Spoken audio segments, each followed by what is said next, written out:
Europe 1, il est 6h24, en ce 9 décembre 2015. Aujourd'hui dans l'histoire, on voyage dans le temps tous les matins avec vous, Franck Ferrand, bonjour. Bonjour Thomas, bonjour Julie. Ne Bonjour. vous laissez pas faire Julie. Je la Merci taquine, de mais me je l'adore, soutenir. vous savez bien.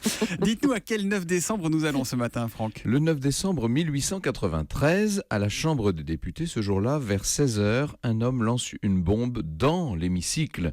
C'est une bombe puissante qui est chargée de clous, de morceaux de zinc. Elle aurait pu faire beaucoup de mal. Heureusement, celle-ci ne fera aucun mort, seulement des blessés, dont le coupable d'ailleurs, un certain Auguste Vaillant. Il va être arrêté très vite. Mais pourquoi cet Auguste Vaillant a-t-il lancé la bombe, Franck ? Est-ce qu'il le sait lui-même très précisément? Disons qu'il fait partie de la mouvance anarchiste, particulièrement active à cette époque. D'ailleurs, il veut par ce geste venger l'arrestation et l'exécution de son ami Ravachol, un autre anarchiste, auteur lui aussi de nombreux attentats.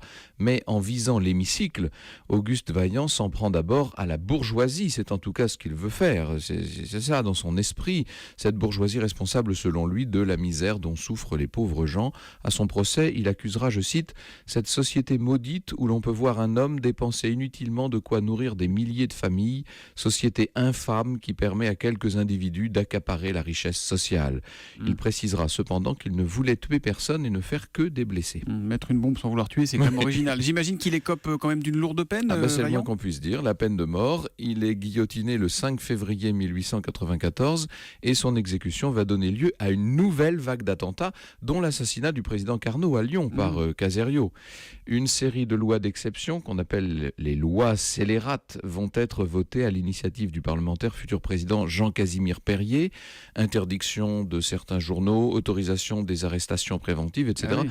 Une espèce d'état d'urgence, si vous voulez, mais ça nous entraînerait dans une autre Comme histoire. quoi l'histoire résonne en permanence. L'histoire qu'on retrouve avec vous tout à l'heure à 14h, vous nous parlerez de quoi, Franck ? Nous évoquerons le fantastique empire de Gengis Khan. Wow, beau voyage en perspective au cœur de l'histoire. Rendez-vous donc à 14h avec Franck Ferrand sur Europe 1. Tout à l'heure, Franck. Bonne journée.